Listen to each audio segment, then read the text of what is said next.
Hello everybody, tonight we're going to be talking about section 5.9, which is about complex numbers. Now, make sure that you take notes and answer the survey questions at the end of the video as always. So, complex numbers. There are no real numbers for the solution of the equation x squared equals -1. Okay, so we talked about this, how when we multiply two negative numbers, we get a positive number. If I multiply two positive numbers, I get a positive number. So there's no way for me to multiply two of the exact same number to get a negative number. So to extend the real number system to include such numbers as the square root of -1, the number I is defined to have the following property, that I squared equals -1. Okay, so it's kind of a cheat. In order to make it work, make some things work, we created this number I.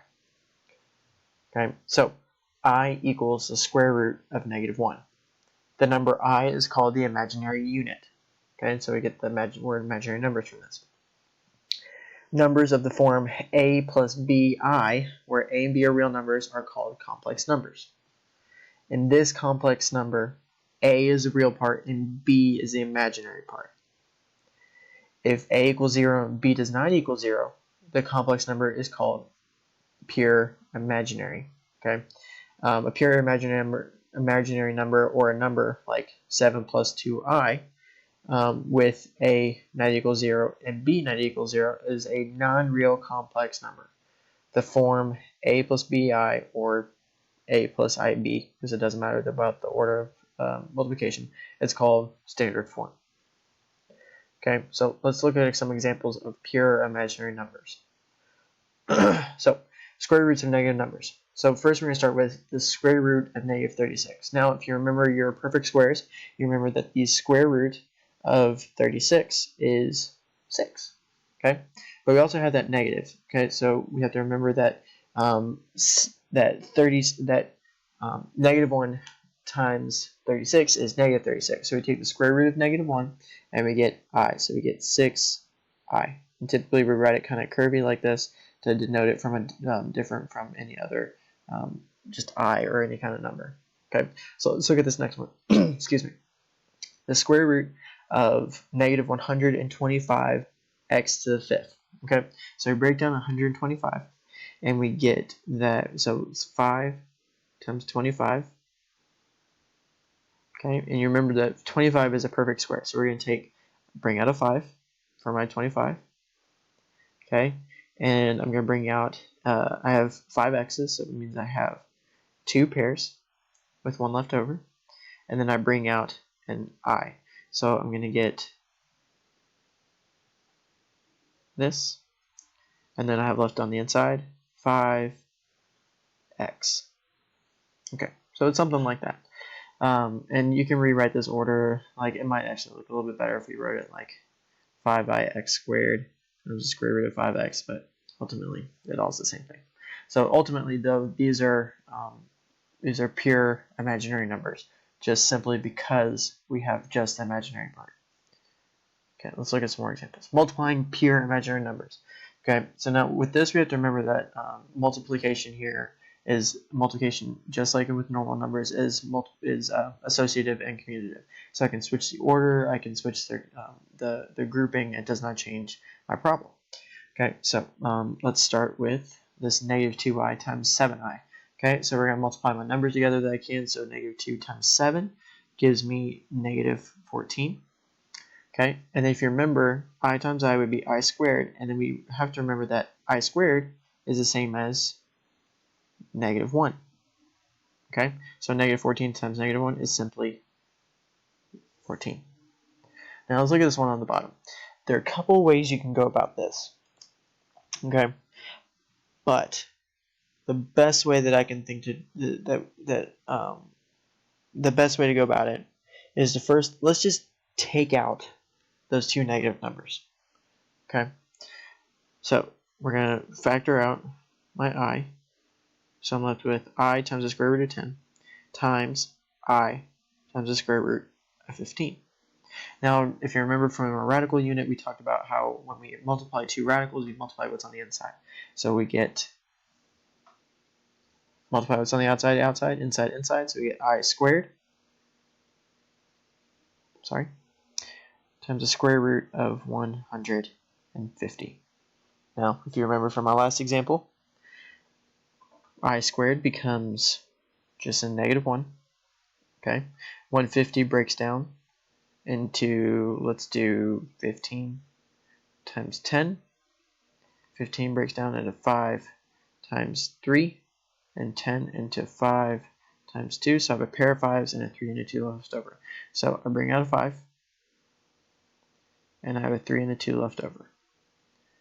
Now we're just going to multiply together everything that we can. So we get negative 5 square roots of 6. Now I do want to point out to you that it's important that we do bring out the negative first, because in this special case, if we don't do that first, we could be off by a factor of negative 1. Okay. So now let's look at this. I just want to point one thing out to you. Okay. So we talked about how I squared is equal to negative 1. Okay. So what we really want to do is we want to break down that 45 into manageable I squared pieces. Okay. So let's imagine I to the 45 as being the same as I times I to the 44. Okay, now we do that because we can break down 44 into even pieces. Okay, so I to the 44 becomes I to the second raised to the 22nd. Okay, now if you remember, like I said above, I to the second is equal to negative 1. So we get I times negative 1 raised to the 22nd. And if you recall, negative 1 raised to any squared power, or any even power, sorry, is positive 1. So we get I times 1, or simply I. Okay. Let's look at another example. One more example, equations with imaginary solution. Okay, so here's where imaginary numbers really come in handy. Okay, so we need to solve, sorry about that, we need to solve for x. So we are going to start by subtracting 48 from both sides. And we're left with 3x squared equals negative 48. Okay, next step, we would divide by 3. And we would get, I'm going to come over here, x squared equals 16. Okay, now, negative 16. Okay, now, in order to get rid of that square, we're going to square root both sides. But as you know, as you can see, we have this issue of having this negative number. We don't like having negatives in our radicand. So I'm going to use my rules that I just talked about, okay, to factor out, to take the square root now. Okay, so I'm going to do plus minus, because the special property is a square root. We don't know if it's two positive numbers being multiplied by two negatives, so we have to have that plus minus. That's why I wrote that there. The square root of 16, sorry, is 4, and then the square root of that negative becomes I. So we got plus or minus 4i. Okay. Complex numbers. Okay, so this is when we talk about that a plus bi kind of examples. Okay, excuse me. All right, so let's look at a couple here. Adding and subtracting complex numbers. So the first thing that we really want to do with these is we want to group together basically my like terms. Okay, so we're going to kind of treat that I kind of like a variable. So we're going to put together, in this case, we're going to put my 6 and my 1, and then my 4i, negative 4i, and my 3i. So 6 plus 1 is 7, and then negative 4i plus 3i gives me negative 1i, or I. Okay, so same thing with the bottom. The subtraction doesn't really change anything. 3 minus 5 is negative 2, and negative 2 minus negative 4 makes this become kind of like a plus. So we get negative 2 plus 4, which is the same as plus 2i. Remember, I comes second. That is standard form. Okay. Multiplying complex numbers. Okay, same kind of process. You're going to use any method that we use, like the distribution. Okay, or if you remember FOIL, first, outer, inner, last, which remember only works for a case like this where we have two binomials being multiplied together. So 1 times 7 is 7. 1 times negative 5i is negative 5i. 3i times 7i, or times 7. And 3i times negative 5 is negative 15 times I squared. Okay, now this 1i squared becomes a negative 1, so we're left with 7 minus 5i plus 21i plus 15. Combine like terms, 7 plus 15 is 22, and negative 5i plus 21i will be positive 16i squared. Okay. So continue. Complex conjugates. So this is where things get handy. Two complex numbers of the form a plus bi and a minus bi are called complex conjugates.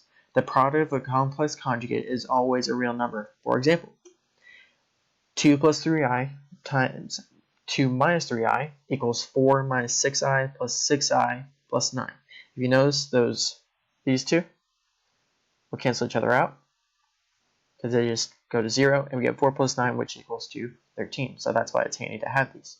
You can use this fact to simplify the quotient of two complex numbers. Okay, so here's our last example. So simplify 3i over 2 plus 4i. Okay, now we're going to utilize the fact that when we multiply anything times 1, it doesn't change anything. So what I'm going to do, in order to get rid of that radical on the bottom, not radical, an imaginary complex number on the bottom, I'm going to multiply by its complex conjugate. So 4 minus I, 2 minus 4i. Okay, so this is 1 because it's one number divided by itself. So that's always 1. So we can do this, and it's not going to change what our equation actually is. Okay, so we're going to multiply through. And if you remember on the bottom, what that's going to happen is we're going to get 2 times 2, which is 4. Okay, and then we'll get negative 8i plus 8i, and then a negative 16i squared, which comes out to be a positive 16. Okay, and on top we get 6i minus 12i squared. Okay, so on the top I'll go ahead and simplify that. We get 6i minus, or plus 12, because I squared is negative 1, over, and then these two cancel out, so I'm left with 4 plus 16, which is 20. Now I'm going to go ahead and clean this up a little bit and put the I second. So we get 12 plus 6i over 20. And if you notice, these all have a single number in common, a 2. So I'm going to get 6 plus 3i over 10. Okay, and we can just leave it like that if we want. All right. Here are your survey questions. Make sure to answer these and have any questions ready for class.